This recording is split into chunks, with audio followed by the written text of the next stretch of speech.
the first part of this video, I took a look at some of the figures that were released to support the launch of Star Trek Nemesis. There were only 4 figures in this wave, which was Picard, Data, Shinzon, and his Viceroy.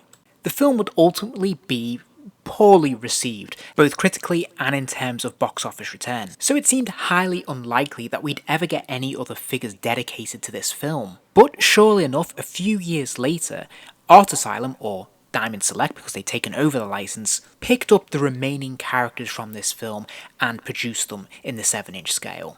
Personally, this is something I'm really grateful for. It's fantastic to have the entire crew and a couple of villains from this film, and to have them represented on the shelf is fantastic. What's also nice, of course, is that these Nemesis figures could also represent any of the 3 Next Generation films in these outfits. Of course, starting with First Contact, Insurrection, and Nemesis. So I now feel like I've got the full complement, the full crew for the Star Trek Next Generation movie era. Now, in my first video, I did point out some of the weaker points of those figures, particularly in relation to the Picard and the Data. I wasn't overly keen on the likenesses, and I did think that the body molds were slightly peculiar, but I think it's only fair to point out that Diamond Select released another couple of versions of these characters in their movie outfits, albeit from a different film, First Contact. We managed to get a Data and a Picard re-release. I think the Data in particular fits a lot better with this line in terms of his colouring and his body mould. The Picard is a very different choice because they've decided to give him just the waistcoat rather than the full jacket, and I do feel that the likeness is much stronger this time around, and the body mould might be a little bit too bulky and big for Captain Picard really, but nevertheless, if it's a choice between this Picard or the Picard from Nemesis, then this is the one that wins hands down. So to kick us off with, I'm going to take a look at the Riker figure that was released as part of a special 2-pack with Riker and Troy, and you'll notice of course the packaging is very different. For a start, it's in that clamshell packaging, and the colouring at the back of the card there is very nice. It's a nice purple spacey kind of image, and in the top right hand corner we can see some of the stars of the film: Picard, Data, Riker.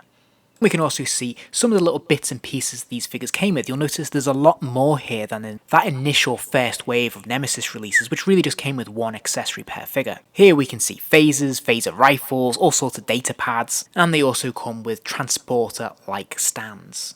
Starting off with Riker, you'll probably notice straight away that these figures are a lot bulkier, a lot more solid looking than the initial wave of figures, or even Enterprise or the original series lines. Overall, I think the presentation on this figure is a massive uptick from what we'd seen previously. I actually really like this head sculpt. I think the likeness is actually pretty good. Now, it is not perfect, but I think it's a pretty solid likeness. I'm very fond of this. I think they've done a really nice job of it, and the paint apps are very nicely applied. For me, this is a very solid sculpt. I think one of the drawbacks of any Star Trek line is that the costumes can be very similar, so it's very hard to differentiate between the characters and make them more interesting and unique. However, Diamond Select have really tried hard to do that. Each of these figures has a distinct different mould, and it's very subtle in some cases, but every single one is a slightly different shape, a slightly different size, and has different creasing applied to the suit. Riker is one of the tallest in this line, and he's also got a nice solid frame. You may also notice that he has that zip effect to his tunic at the top there, which is fantastic, and it's very nice to see that moulded into this sculpt. The articulation scheme is pretty much the same for all the figures in this line, but I'll quickly run through it here with Riker so you know what to expect on the male characters. So he has well, I think it's a ball-jointed neck, but really it only serves as a swivel. There's a tiny fractional amount of give when it comes to looking up and down, but not a lot. Now, he does have ball-jointed shoulders, which is fantastic. He also has a bicep swivel, although it does look a little bit strange when you put it like this. And he also has a single-jointed elbow, which bends to roughly 90 degrees. It's quite a solid joint, but it can be quite stiff, so be careful when you're moving it. He has a straight swivel at the wrist. There is no hinge there. And he's also got another straight swivel at the waist, so he can turn from side to side, but there's no ab crunch. There's another straight swivel at the hips there, so the legs can kick forwards, but there's no thigh swivel and there's no calf swivel. There is a single jointed knee, so he can bend his legs to about 90 degrees there, which is good. And he's also got a hinge at the ankle as well, meaning his foot can go forwards and backwards a little bit. Again, it's not a huge range of motion here though, to be fair. Now, I'm not going to spend a lot of time looking at all the accessories because we've seen data pads and we've seen phasers before, but I do think this is the first time we've seen one of these phaser rifles, which I think is very cool. The moulding is very nicely done, and the detailing and the paint apps are very nicely applied too. And I have to say, the moulding of the hands is absolutely perfect because he holds this weapon brilliantly. It's a nice tight fit in his right hand, and the supporting left hand there really just supports the barrel of the phaser, which is brilliant. The only nitpick is that he can't seem to have an extra hand that allows his finger to go through the trigger there, but nevertheless I think this looks very, very cool as is, and yeah, I'm delighted with the way this looks. I've always been something of a big Riker fan, so for me, I'm really delighted to have him in my collection, and I think they've done him proud. Next up we have the Deena Troi. Now this figure is a little bit different. This has a very distinctive and very unique body mould and sculpt, and it's a little bit difficult for me to get along with, to be honest, because it does tend to have her stooping a little bit, which I'll talk a little bit more about in a minute. Also, I have to say, I'm not mad about the likeness either. It seems just a little bit off to me. The face looks a little too broad and a little too short, and I don't think the hairstyle is accurate either. Now, it's not a terrible likeness, I can still easily tell who it is meant to be, so I'm still okay with it, but it does feel like this is a significant step down from the Riker. Now, in terms of the articulation, you may be concerned about the plastic hairpiece. This is a solid plastic, and to be fair, it is very nicely painted. There's some different colours running through it, which is good, but thankfully it doesn't hinder the articulation too much. She has a ball-jointed neck, which means she can lift her head forwards and backwards and from side to side. Now, there is a little bit of hindrance when you want to move it all the way to the side there, but the hair is flexible enough to go over the shoulders and support that. So actually, this isn't a complaint. This is actually very well done. She does have the same ball jointed shoulders that we've seen before. She's got a bicep swivel at the very top there, which is great, and she's also got a single jointed elbow and of course a swivel at the wrist. She's also got a swivel at the waist, just as we've seen with any of the other figures, but sadly again, no ab crunch or any kind of articulation in the chest. Her legs do kick forwards, and again, that's pretty much all they can do. There's no other thigh swivel or calf swivel, there's just a single jointed knee, and then she does have a hinge at the boots, but you can see there is a lot of resistance here. I can't really get them to move forwards even though they should, so there's not a huge range of motion here. She is also a victim of that syndrome that we see with a lot of female characters in figure form, is then they have very small feet but a larger upper body. This is especially a problem if they're in heels, as Troi is here, and it can lead to some issues of balance. Also, Troi's body shape is a little bit strange in terms of what they've done with the legs, so they're kind of at an odd angle, meaning that she always tends to look as if she's stooped over slightly, which isn't fantastic. And it really limits the amount of poses you can put her in and the different kind of looks you can create. Overall, this isn't a bad figure, and of course I'm glad to have her in the collection, but I do feel like it is one of the weaker ones in the line. The figure feels a little bit stiff and a bit clunky, and it would feel probably more appropriate as a figurine rather than an action figure. Next up we have the Wharf, which was a single carded figure, and like all the figures in this video, he was an exclusive. Meaning of course that they're pretty difficult to track down.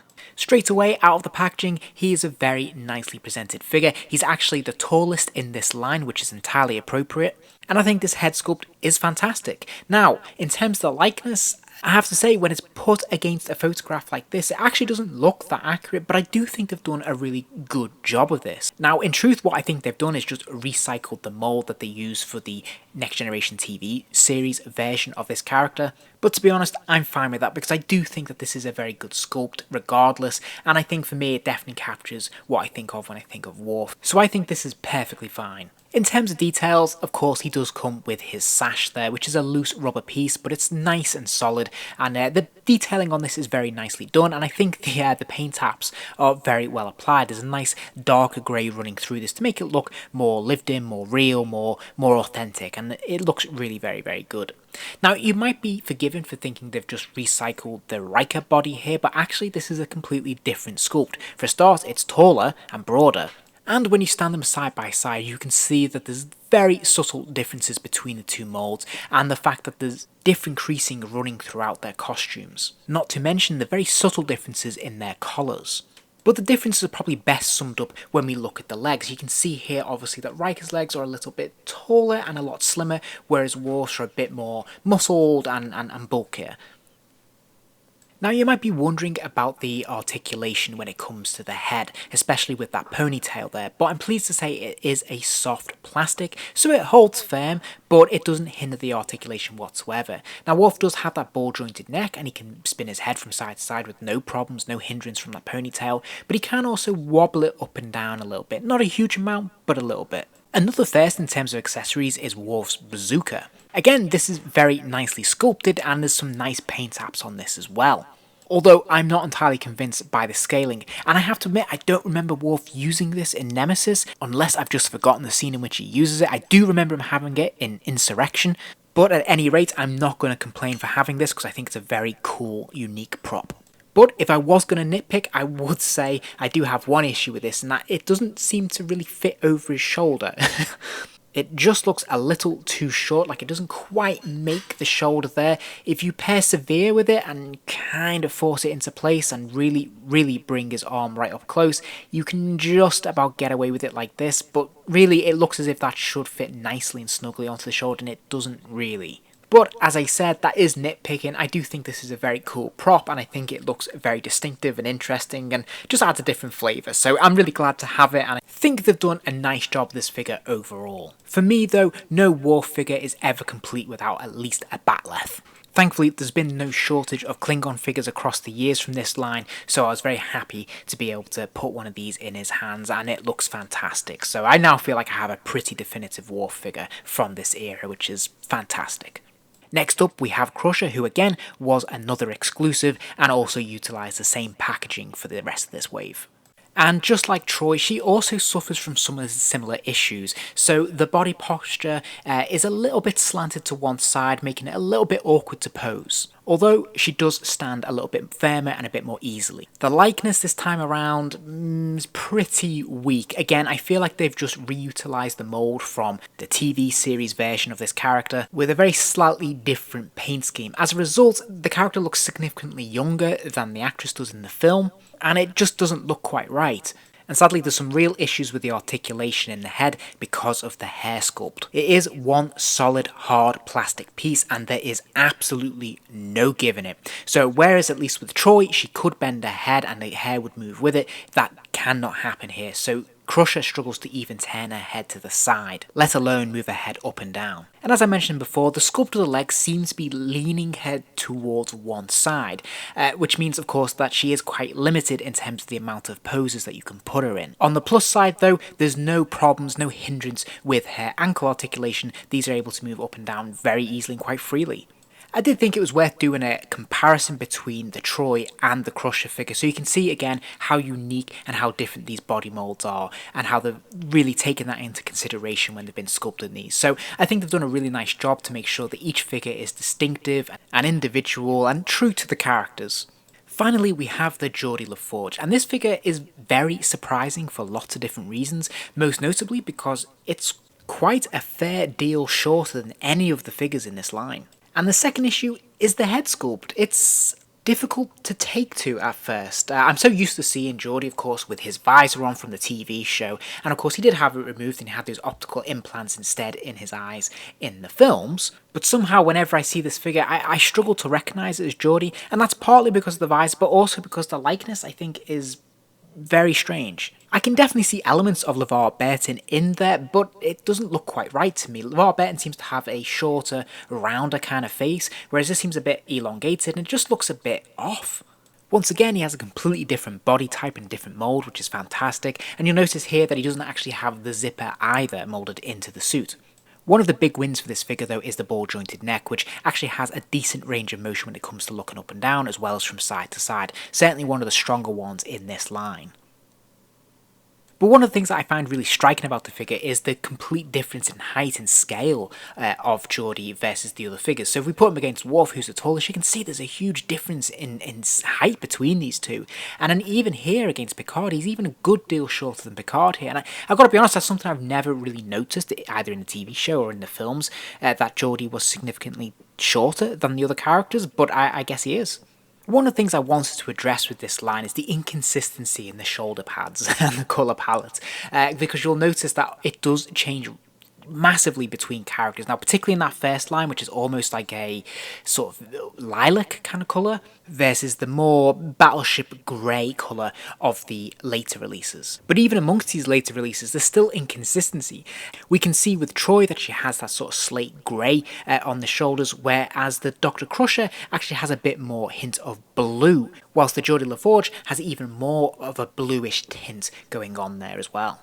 And I think this difference in colour palette is most striking when you put them all together, because you can see the huge range of greys and blues and lilacs that we've got going on here, and of course they are all supposed to be uniform. Now I think to some degree, if you replace the data with the first contact data, you're going to have more of that uniform feel. But nevertheless, it looks a little bit inconsistent as a collection. That said, it is very cool to have all these characters in their movie era costumes, and I think it's a pretty cool collection when you put them all together. If you enjoyed this video, please do give it a like, and remember to subscribe, as there'll be plenty more videos soon.